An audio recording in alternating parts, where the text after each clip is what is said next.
Good morning and welcome to lecture number 7 by my count on consensus in distributed systems and blockchain. This is yet another background lecture, right? So I'll be going through different consensus problems and solutions. So consensus has been defined as a classical problem in many settings, long before cryptocurrencies. The first discussion of consensus came up in the context of Byzantine generals, which we saw in the first lecture. This is in 1982, they proved impossibility when at least 1/3 of the nodes are malicious or Byzantine. In 1985, we had another very fundamental result, the FLP theorem, impossibility in asynchronous systems. I'm going to discuss it soon. In 1989, they came up, Leslie Lampert, who later got the Turing Award, came up with the Paxos protocol. And the Paxos protocol is one of the most common solutions used in the industry, and again, I'm going to discuss it today. However, Paxos came before its time, because in 1989, it was purely theoretical. It was not until 10 years later when Paxos was rediscovered and got into major infrastructures of Google, Oracle, Yahoo, and other companies. In 2006, Google came up with the Chubby service, which is based on consensus, and again, going to talk about it today. 2010, Yahoo Apache Zookeeper came up. 2013, the Raft solution to consensus, which is one of the most, it's from Stanford, it's one of the most popular consensus protocols in use today. So we are going to cover some ground today. The impact of deterministic consensus, and later I'm going to explain what deterministic means in this context. But the impact of classical, let's call it classical consensus, is not to be underestimated. So it plays important role in Google, Apache, Raft, Microsoft. So there are so many different technologies based on that concept, such as strongly consistent replication, distributed locks on file, leader election protocols, mutual exclusion protocols, commitment protocols in distributed databases, and quite a few others. Yeah, time management and synchronization between computers. So how do we define the simplest version of consensus? Let's start there. There is a number of nodes that want to reach a consensus, and some of those nodes are good and some of those nodes are bad. And what bad means could also be interpreted in different ways. Could be malicious, could be just faulty, and could just crash, for example. So there are different models here, different failure models. So every good node starts with a proposal. Say we have Alice, Bob, and Carol. Alice and Bob are good, Carol is malicious. So Alice says, let's agree on 0, Bob says, let's agree on 1, and Carol, I'll prevent you from agreeing. So how do we define the problem in this case? The goal is for every good node to finally decide on a value and terminate. So we have agreement. If any good node decides, they decide on the same, they cannot decide on different values. Termination means that every good node eventually reaches a decision, and non-triviality means that a good node can only decide on a value that was proposed. Why do we need the non-triviality? Because otherwise the good nodes could just agree beforehand. Let's always agree on 0, no matter what the proposal is, right? That's not good. Okay. It sounds like a very simple problem. Believe me, it is not. And okay, so there are different models in which this problem was considered.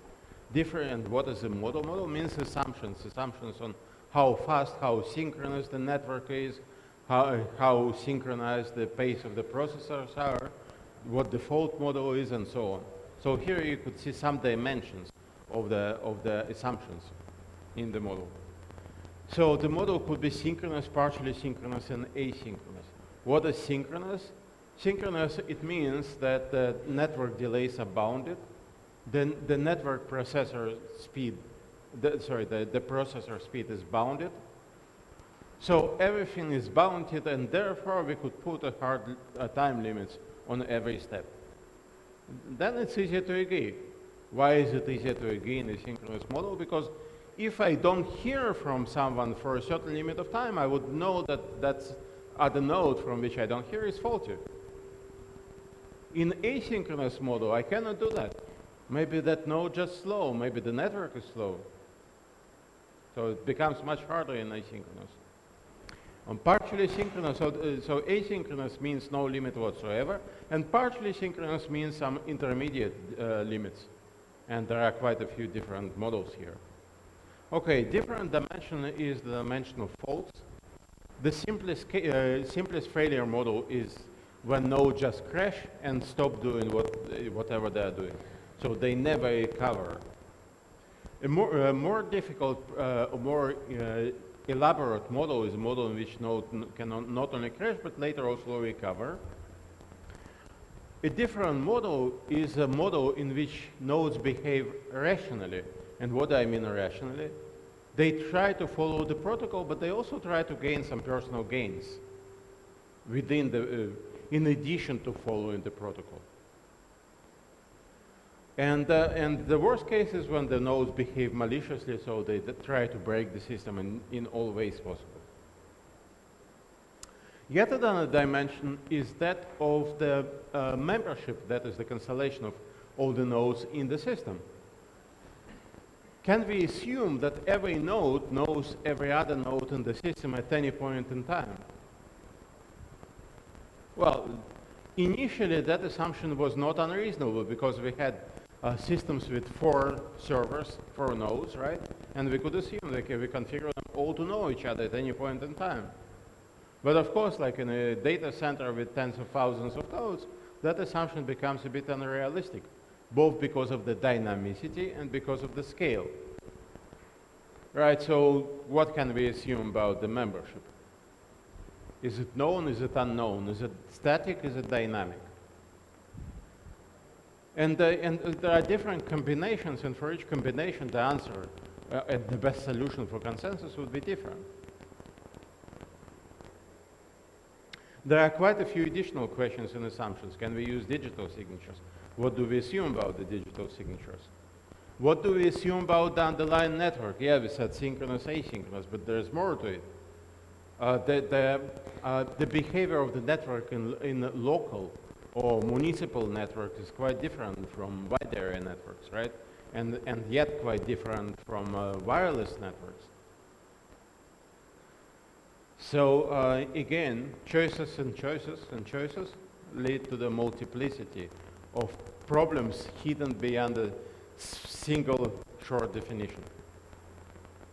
So let's talk a bit about the impossibility results. We already talked about impossibility of reaching a consensus when 1/3 of the nodes is malicious, which can be alleviated by using digital signatures, but not always digital signatures can be trusted. There is a second result, which is just as fundamental. If the system is asynchronous and nodes can fail, even the simplest way, fail stop, then we cannot reach consensus. So that's pretty depressing, isn't it?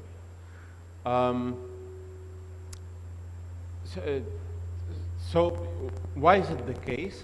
It's the case because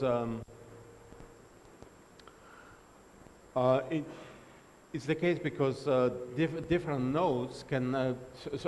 So it's very difficult to distinguish between a faulty node that crashed and a slow node, which hasn't crashed, but from the outside it appears like it might have crashed.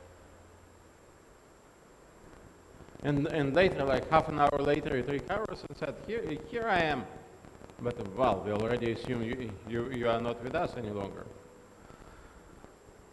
So um, this is such a fundamental principle, such a fundamental result in distributed computing that I could talk about the impact. So the FLP is named by the names of the author. So the professor who was behind that result was a candidate for Turing Award due to this result. Another example I can give is like an anecdote about the importance of this result. So it was the first Gulf War in 1991, and the Allied fleet of airplanes were flying to Iraq, right? And on the way they entered the airspace of France. Now the traffic control system of France was not designed for that kind of scale, so it crashed. And for half an hour, all air traffic control in France was done manually without any assistance from computers. So later, okay, the interesting part was that there was not a single air traffic incident or accident during that half an hour. So later they had an interview with the chief engineer of the system, and they asked him, how come you were so fortunate? Well, he said, no problem. The system was designed to operate manually if need be. Then the question came, so you designed the computer system to be able to operate it manually? What's the point? Well, he said, for the most of the time it will be done by computers, but we can never 100% rely on such systems. We'll always need to be prepared for the eventuality that the system would not work. And he cited that result. So that's the importance of yet another story about sort of emphasizing the importance of the result. Okay, so how do we get around? So consensus is, okay, why are we looking at consensus and not say at mutual exclusion? And not say at a leader election? And not say at distributed locking? Why consensus of all different coordination problems? Because consensus has been proven to be the simplest of the coordination problems. So if we cannot do it for consensus, we cannot do it for any other practical problem either. That's why the impossibility results for consensus are so important. Okay, so far I've been telling you just the bad news, but okay, people still do coordination somehow, right? So how do they do it? What are the techniques? What are the approaches? There are three fundamental approaches. Failures, okay, the first approach is what's called to mask faults. What does it mean to mask fault? If some fault occurs, then the system simply blocks it, doesn't make any progress until the fault is repaired, right? So this is what happens in some critical system in terms of consistency. For example, imagine that the communication between the ATM and the central bank machine, the central bank server, so they get disconnected, no communication. What happens? ATM stops working. You cannot do anything. You cannot, well, sometimes you can provisionally withdraw, but you cannot check your balance, you cannot do anything, right? No communication. And it's blocked until the communication is repaired. Now, if the communication is never repaired, it would never be working again. But this is what's called masking fault. So the system just becomes so slow and irresponsive until the fault is repaired. Okay, the second approach is called the quick trigger approach. So if I suspect that someone is faulty, I say you're out. So slight suspicion, I don't look for further evidence, right? I just say you are not part of the system, we are not doing consensus, you are faulty, I'm not doing consensus with you. So, okay, unfortunately in that scenario, the node, which is suspected as faulty, may not perceive itself as faulty. So it may continue operation, it may proceed with doing some transactions, right? And then the system state would be inconsistent. And then it may need to be manually repaired at the end.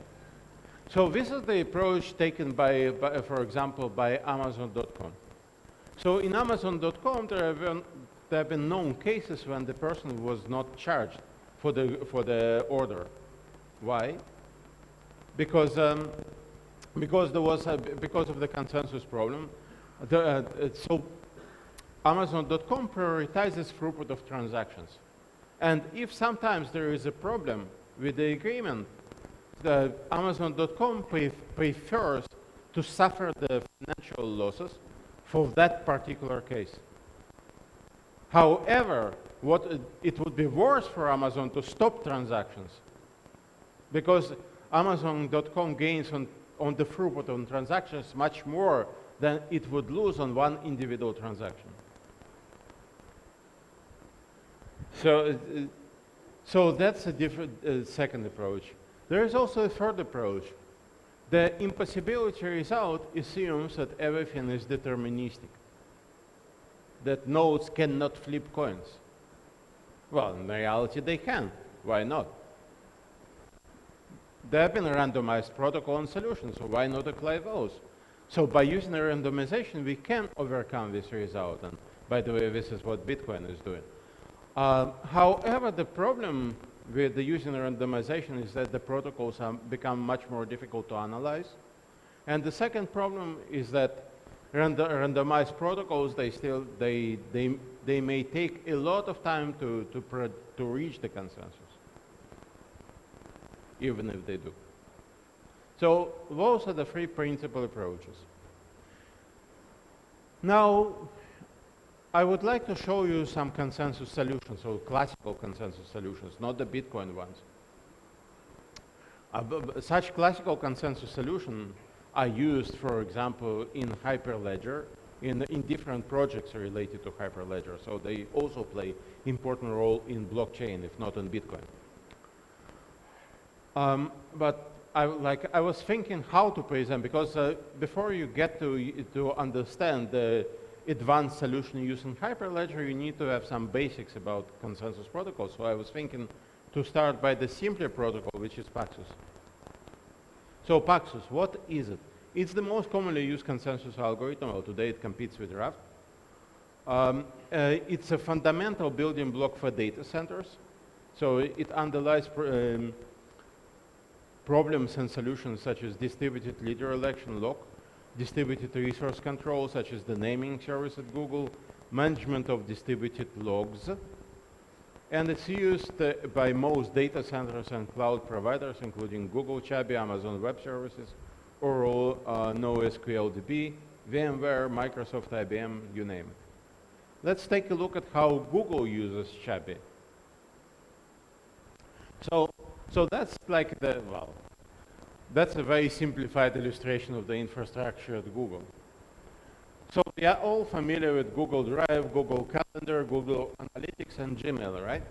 So those are the top services of Google which are available to the end user. However, internally, in order to build those services, Google relies on additional components, reusable components, right? Additional reusable services which are not exposed to the end user, but which are intensively used by those well-known services. So those include Bigtable, which is like the database at Google, and the Google File System, which is the file system at Google. Okay, those in turn rely on some other components, including Chubby. So Chubby, each time you use Gmail or Google Drive, you would be unknowingly relying on Chubby, which is the implementation of Paxos. Okay, and so this was the explanation why it's a good idea maybe to learn a bit about Paxos. So let's do that. So what is Paxos? Let's start from the roles of different nodes in Paxos. In Paxos, there is a client, which issues a request to the Paxos system. So what is a request? A request could be, I want to get a lock on that particular file. That's a request. Okay, so these are clients. They are not implementing the Paxos system, but they're sending a request to the Paxos system. A proposer accepts the client request, and its role is to publicize the request and advocate the state change to other proposers and other processes implementing Paxos. So in different implementation, maybe a single proposal, maybe multiple proposals. The next role is that of an acceptor. Acceptor executes the agreement and records the state change once agreement has been achieved. Learner, once a client request has been agreed upon by all the acceptors, the learner would take action and, for example, grant a lock on a file. Sometimes a learner called a witness. And leader, so among several proposers, Paxos selects or elects a distinguished proposer called Paxos leader in order to make progress. So those are the roles. Of course, the same node may play multiple roles, but we are not, like for the sake of clean separation, Paxos introduces those different roles. And for each role, a node would execute a specific algorithm, specific protocol. Let's visualize it. What's the typical flow in Paxos? Here's a client running an application. It would send a request to the proposal, I want to get a lock on the file. The proposer would run some internal protocol with the vis-a-vis acceptors. And once acceptors reach a decision, they inform the learners, called witnesses or workers, which execute the decision. So once there is a decision reached, that now the lock will be given to that client on that file, now the workers or the learners would perform the actual operation. So Paxos implementation involves all the roles apart from the client. Now, how do we design such a protocol? I find it to be a useful exercise to try to think how you would run such a protocol and see the problems and then try to incrementally fix the problem and make the protocol more and more complex until you end up with the final version of the protocol. So let's do that. So first, there are different versions of Paxos. So the simplest version is called one-time Paxos. One-time Paxos called or basic Paxos. It's one decision only. One decision only means, okay, let's grant the lock to that particular client, and that's it. And then the system stops. Of course, it's not a very practical version of Paxos. Today we'll see the realistic version of Paxos. But this is the simplest version. And even that version is not easy to solve, right? So this is where we start. Okay, so in the basic Paxos, there are the following messages, types of messages. Prepare. In a prepare message, a proposer sends message with proposed value to the acceptors. Confirm. The acceptors confirm the reception of the proposed value. Accept. The proposer asks the acceptors to accept. Accepted. The acceptors respond, indicating that they have accepted the value. So accepted message send both to the proposer and to each learner. So learners act as a secondary storage mechanism. Let's visualize that. So prepare with the value, confirm, accept, accepted. It's called like two-phase protocol. So one round or two round protocol, one round of communication, second round of communication. There is a basic proof, by the way, that we need two rounds. We can never reach consensus with one round only, at least in an asynchronous system. So what's the problem? The problem, of course, is there could be another acceptor doing the same. So now, and it could be, it could well be the case that different pair messages would reach different acceptors in different order. So acceptors would confirm one value, some other acceptors confirm the other value. So that's not good. We need to avoid it.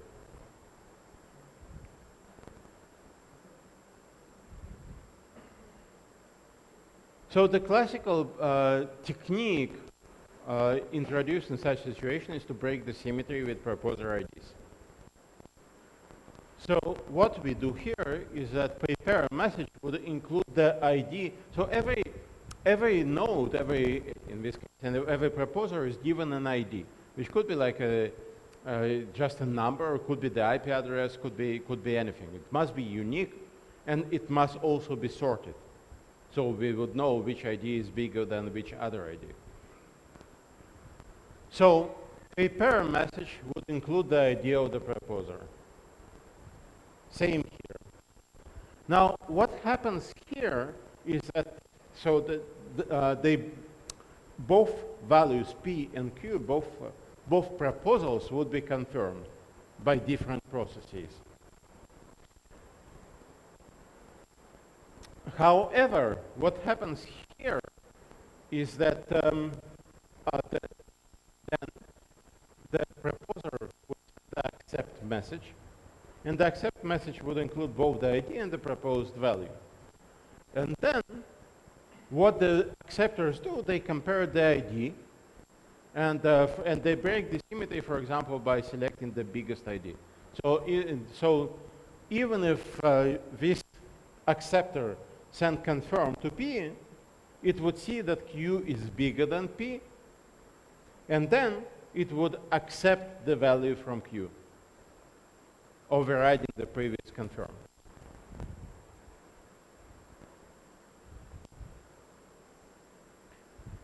Okay, the next problem is, of course, failures of, okay, in this case, we consider failures of proposers. So let's assume that at this point in time, Q failed. Correct.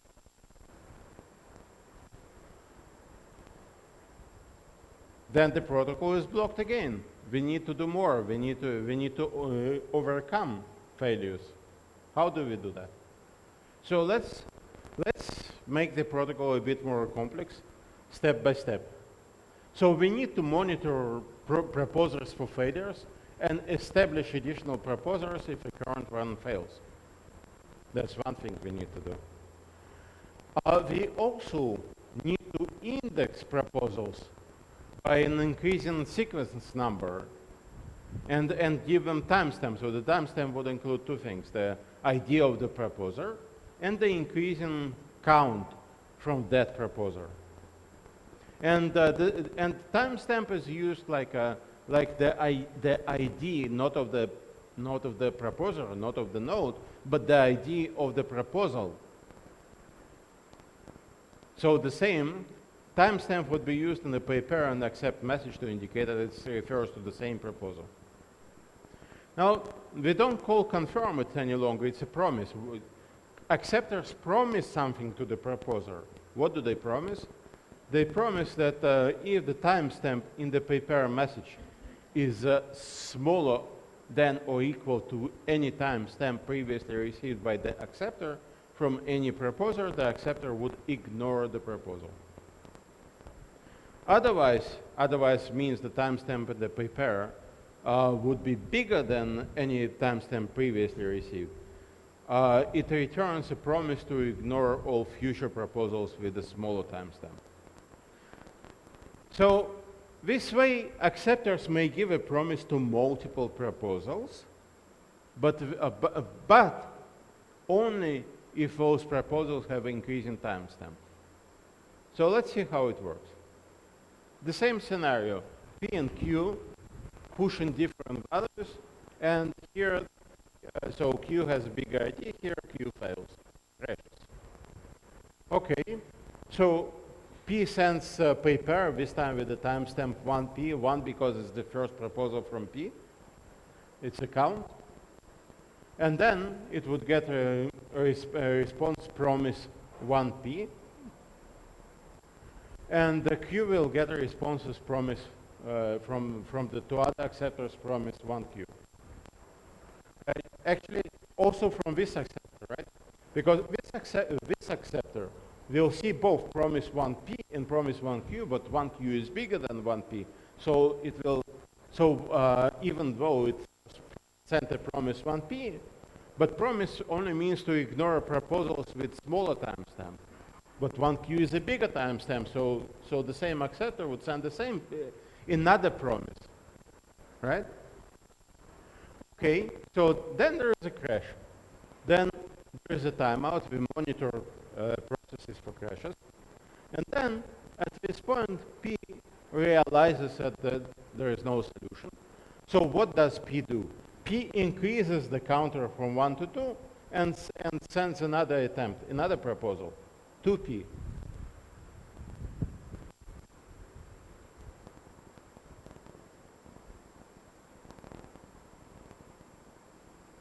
Okay. Okay, so that was just the pay pair part, right?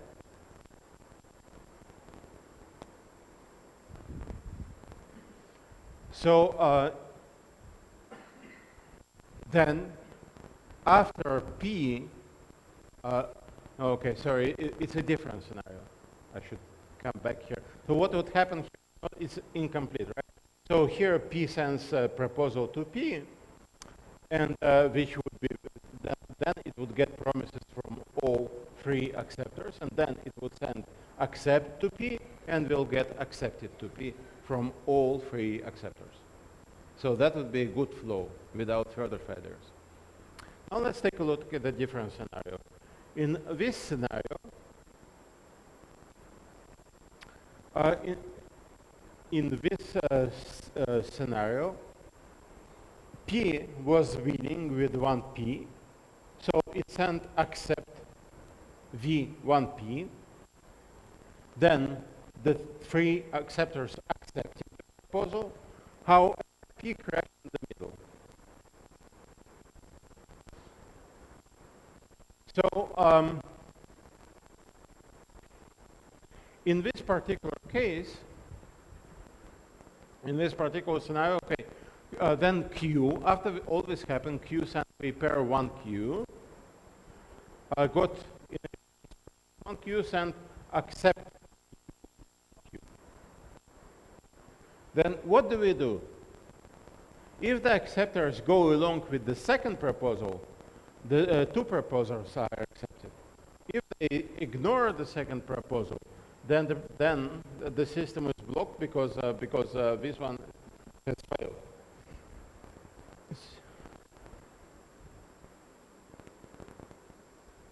So we need more changes to the protocol. And the next change is that promise messages includes most recent previously accepted value, if there was a previously accepted value. If there was no previously accepted value, it would just indicate, the promise message would just indicate there was no previously accepted value. And this addition allows proposers to keep track of the previous attempts. So how do the proposers take this into account?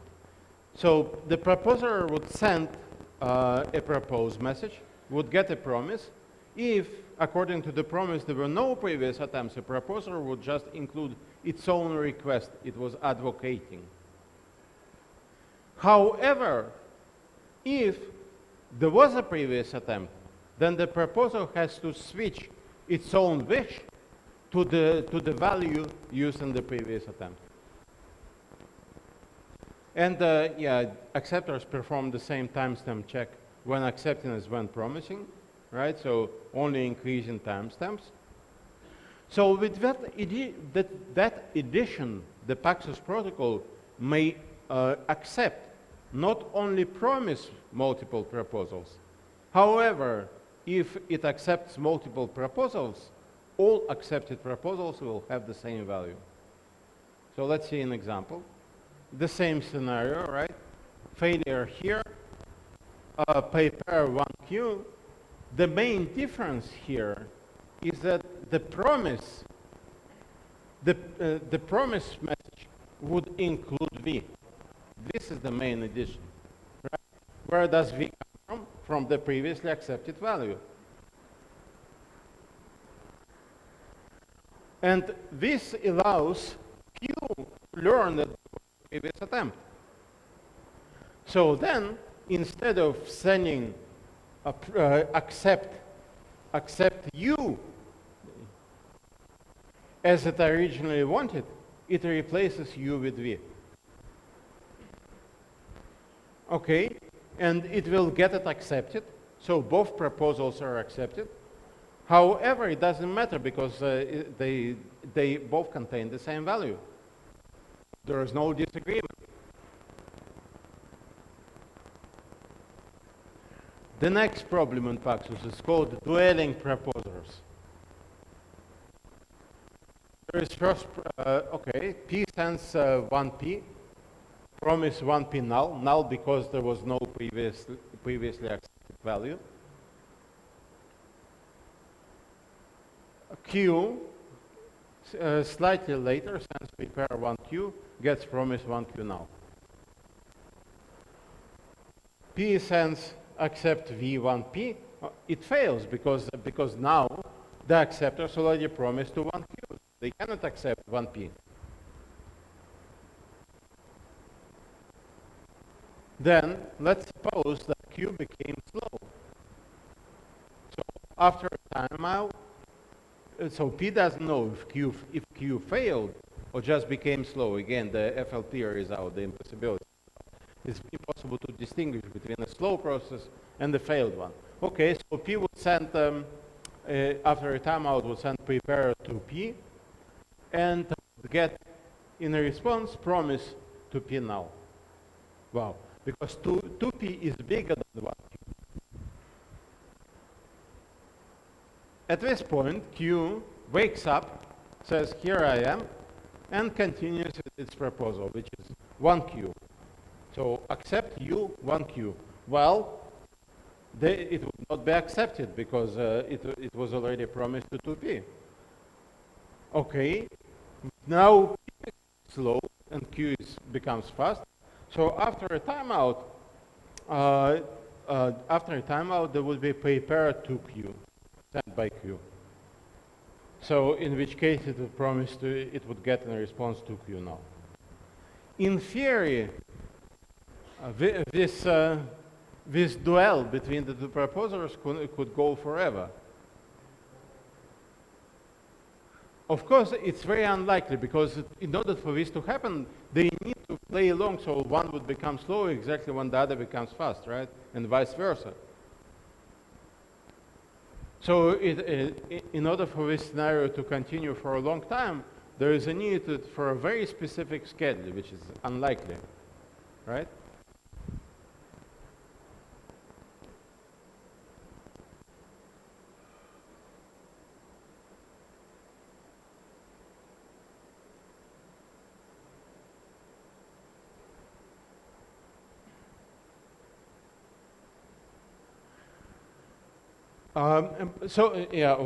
One thing to mention, Paxos does not solve the problem of dueling proposers because of the impossibility result.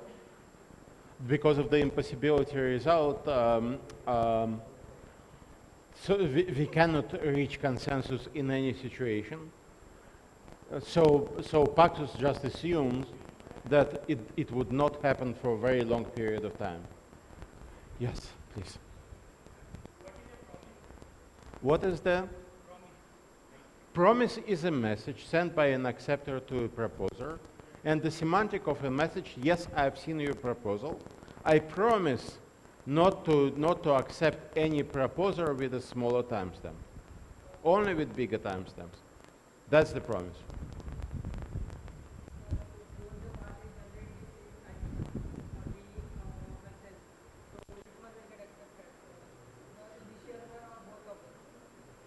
Sorry, could you repeat the question and also speak up a bit? Mhm. There is no such a thing as the same time. So one would need to be the first. Yes. Well, okay. It goes by the timestamp, right? So, but if there was no promise from the acceptor not to accept proposals with smaller timestamp, then it would accept any proposal with any timestamp.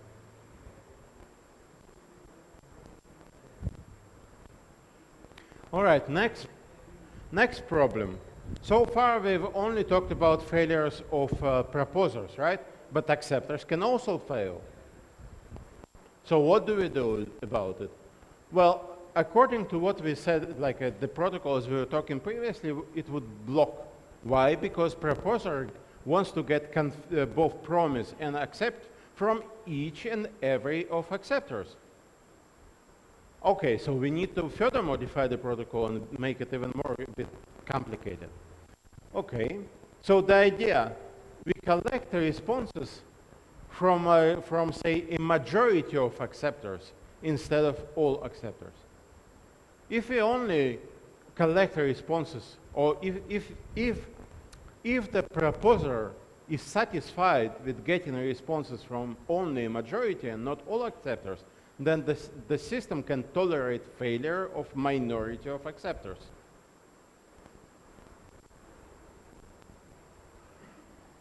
So the proposer can send to all, there are different variations.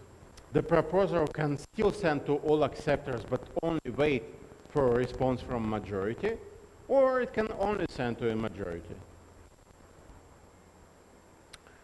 So this further complicates the protocol, as we'll see, because it results in the possibility of two different values being accepted by different acceptors, as we'll see. However, only one will be accepted by majority, the other one would only be accepted by minority. And then the learners now need to be careful. They can act not when they see one accept message. They can only act when they see accept message from a majority.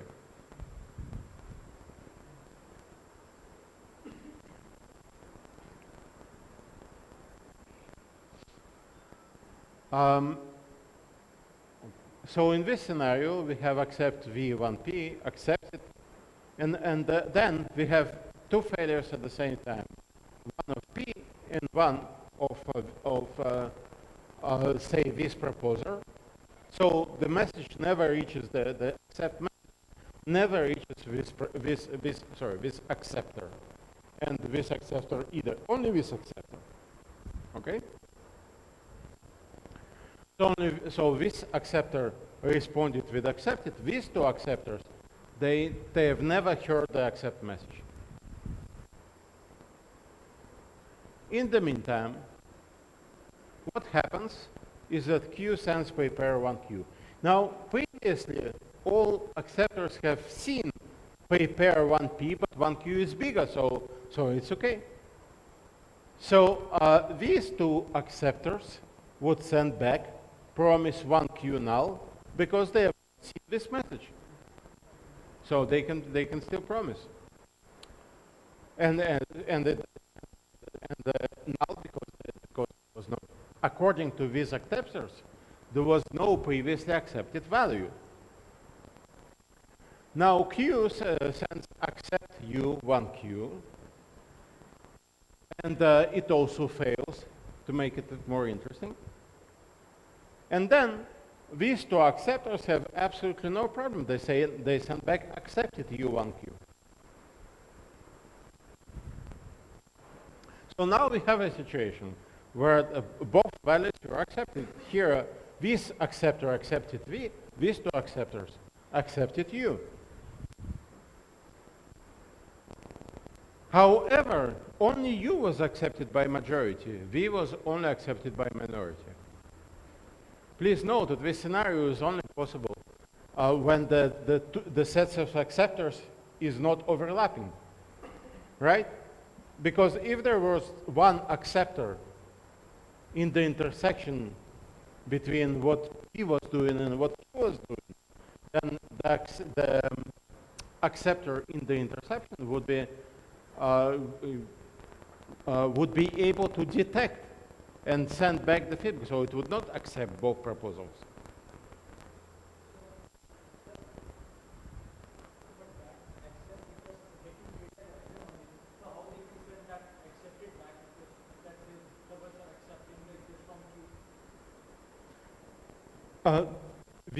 These two acceptors can send back accepted U1Q because they have not seen the message from P.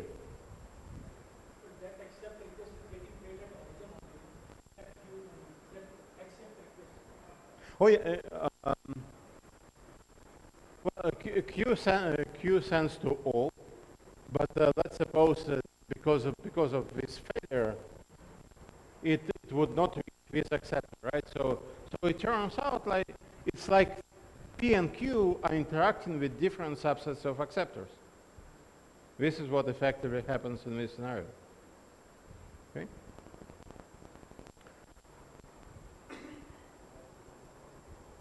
Okay, so but now, okay, so what happens now? P recovers, right? And because it knows it fails, what it does, it starts a new round. It increases the counter to P. It sends prepare to P. It gets promise, and from this one it gets promise from V, and from these two it gets promise U.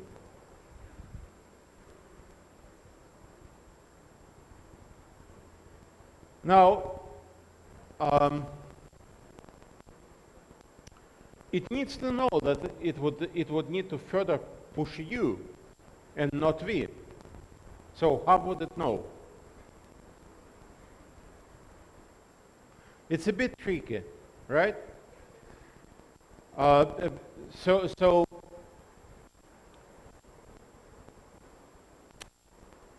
the challenge here is for P to realize that you got the majority and not V. How would it know that? So the trick is to use the previously accepted value with the highest timestamp. So the promise message now responds back not only with the value of the previously accepted proposal, but also with the timestamp of the previously accepted proposal. So V was accepted with the timestamp of 1P, while U was accepted with the timestamp of 1Q. And now at this point, P compared the two values which he received back promise messages. It would realize that 1Q is bigger than 1P, and because of that, it would select U and not V.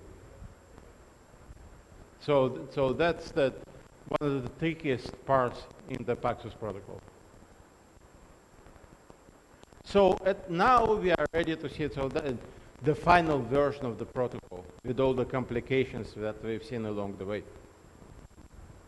So the protocol proceeds over several rounds. The successful has two phases. The first phase is prepare, and the second phase is accept. In the prepare phase, there is prepare and promise. In prepare, the proposer selects a quorum of acceptors. It sends a prepare message to the selected quorum, and the message contains a timestamp, which is where the counter must be greater than any previous sequence number used by this proposer. And in response, it would get a promise, which is again, if the timestamp is smaller than or equal to any timestamp previously received by the acceptor from any proposal, the acceptor ignores the proposal. Otherwise, it returns a promise to ignore all future proposals with a smaller timestamp. And if the acceptor accepted the proposal in the past, the promise message must include a corresponding sequence number and accepted value. Then comes phase 2, the accept phase, in which the proposer waits for the promise message from all quorum nodes, and then it selects a value to be accepted. And if none of the promise messages contains a previously accepted value, then the proposer may choose any. Otherwise, it would find the promise message with the highest timestamp and chooses the value in that message. So, and then it selects a quorum of acceptors, usually the same quorum to which it sent the prepare message, and the request with its chosen value and same timestamp as in the prepare message. And finally, there would be an accepted message, and the acceptor accepts an acceptor request with timestamp t if and only if it has not promised to any preparer with a bigger timestamp. And then the accepted message is sent both to the proposer and to every learner, otherwise ignore the request. And when a learner gets accepted with the same value, it could get accepted with different values. When it gets accepted with the same value from a quorum, at this point it may act. So that's the complete protocol. And this is just for the simplest version of Paxos. Okay, let's continue. A more practical version of Paxos would be what's called consensus on a shared lock or ledger, which is useful in blockchain and which is useful also in other contexts. Because in reality, what happens in reality is, let's consider the service which grants locks on files. It would not just grant lock once. It would be a sequence of decisions. Okay, at this time, first let's grant lock to this on this file to that node. Then let's grant lock of another file to another node, right? Then let's take the lock back, right? So it's all in practice. It's always a sequence of decisions. So it must be a linear sequence, but it's a sequence, not just one decision, right? So this is why we can see it as a lock. The first operation would be transaction.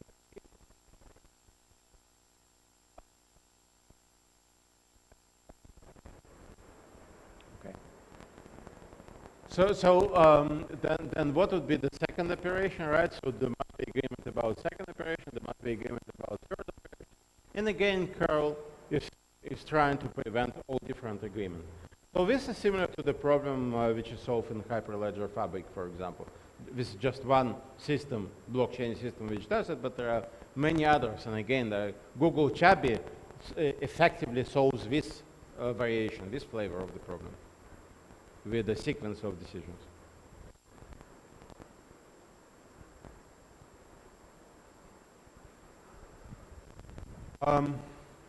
So what do we want in terms of the requirements for the solution? In the solution, every node decides what's on each entry, and there is additionally a need to define fairness and disallow gaps. What does it mean, fairness? Fairness means, or what does it mean to disallow gaps? Gaps means that we cannot decide on operation 3 before we decided on operation 2. So that would be a gap, right? So the decision must be taken in a sequence.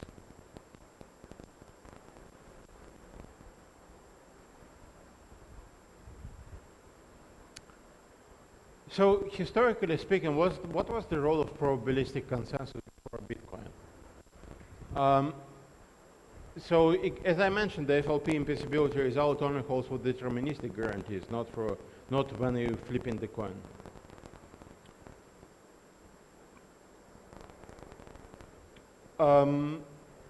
If nodes are allowed to flip a coin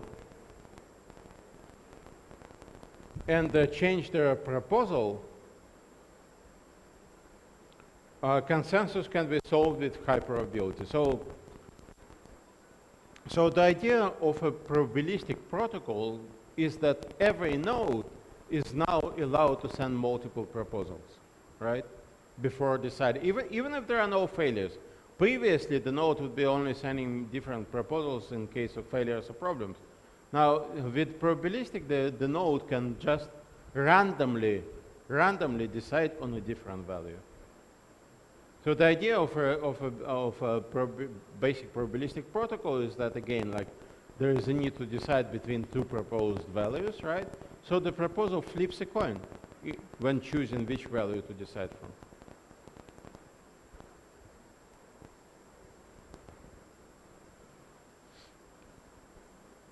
And the reason is that, like, the splits, it has been shown that the splits, if, for example, a subset wants to go with one value and a subset of nodes wants to go with a different value, such configurations are shown to be unstable. So if the nodes start to flip coin, it's very unlikely to repeat itself all the time.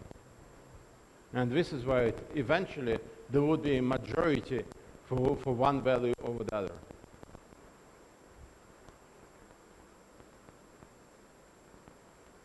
So how do we define probabilistic consensus? We need to slightly change the problem, right? So each node still decides once. So the probabilistic termination would mean that every good node decides with probability 1. And probabilistic agreement means that if two good nodes decide, the value is the same with probability 1. So it's all the guarantees are also probabilistic.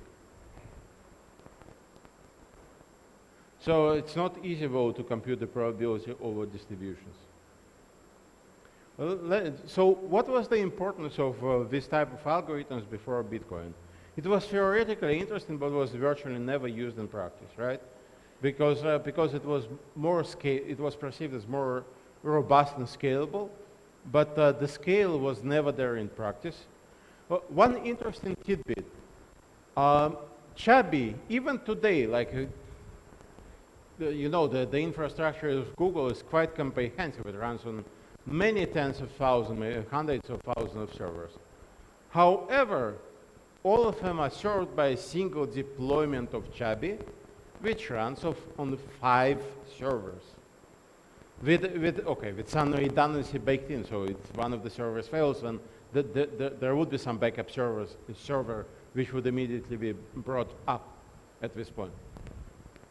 So, but turns out that 5 servers is enough to serve the rate of request from all of the Google infrastructure. So why 5 servers? Because it's much easier to manage the membership. And that's an interesting part. We're going back to this theme several times throughout this course. In this kind of classical agreement protocols, the number of servers is a much bigger impediment to scalability than transaction rate. So the scale was never there, and therefore there was no need to run the probabilistic consensus. It also offers slower conversions and lower throughput. It's more difficult to analyze and formulate guarantees. It's more complex.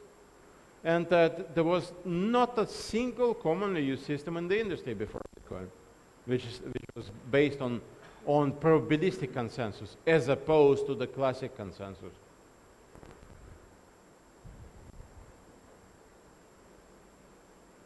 Now, Bitcoin came out in 2009 and became the first popular use case for probabilistic consensus. So it's probabilistic consensus on a shared log. It's also called Nakamoto consensus, in which a node may decide many times on the same entry, on the same block, so the same block height. It's called the same number with a given number. So the node may change the decision many times. It's allowed. So we need to define the condition of conversions to reasonable transaction finality. So we can no longer view it as a sequence of independent instances, because now the instances are also dependent on each other. The first attempt came out in 2015. It's called the Big coined backbone protocol, analysis and applications. So this was the first attempt to define the exact problem of convergence and consensus solved by Bitcoin. It's quite an interesting paper, so it defined 3 different conditions. I'm not going to cover them. But later, the definition was also extended, so the research on the exact definition still continues. And the problem solved in other cryptocurrencies is slightly different. So we cannot reuse the definition from Bitcoin.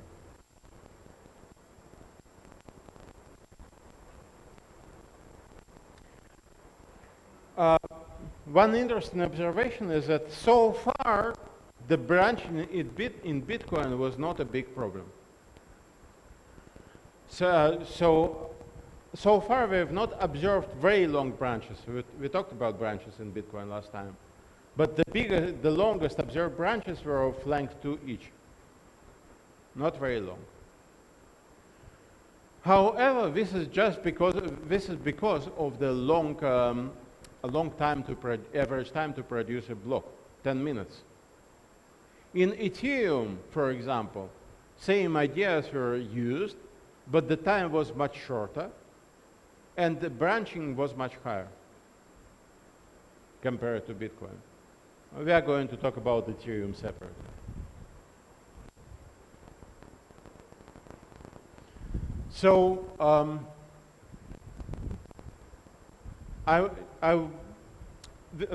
what you see here is a very fundamental performance trade-off between classical protocols like Paxos and the more modern protocols based on the probabilistic consensus.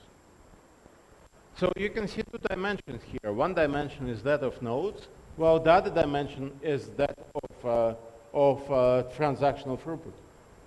And then that standard POW protocols such as Bitcoin, they are very good with respect to the number of nodes.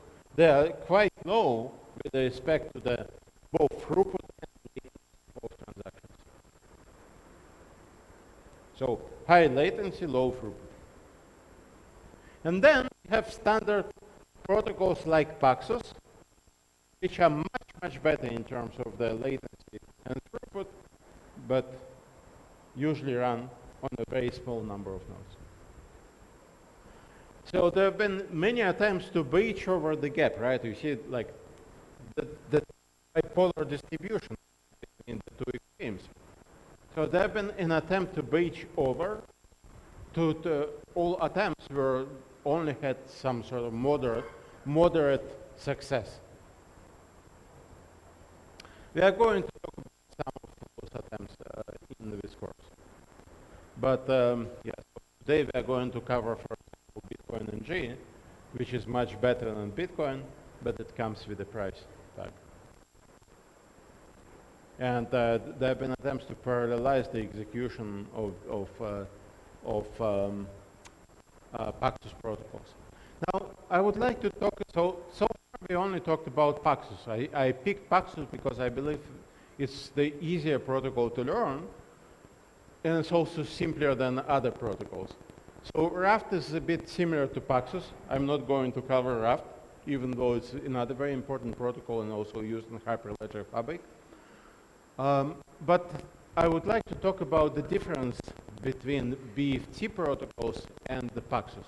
So BFT protocols operates in two rounds, right? The first round prepared, the second round accept. BFT protocol, so one thing about Paxos is that it only tolerates crashes. It does not tolerate, as presented, it does not tolerate Byzantine behavior. Can we extend Paxos to tolerate Byzantine behavior? The answer is yes. I'm not going to show how because it's much more complicated. We need to introduce a third round. So BFT protocols usually take 3 rounds, not 2 rounds. And of course, the third round contributes to the latency, needless to say. So So standard BFT they can be a bit parallelized, so therefore improving the number of nodes. Also later today we'll talk about sharding, which also helps with BFT protocols. Still, like bridging the gap is an incremental endeavor. And this is the end of this lecture.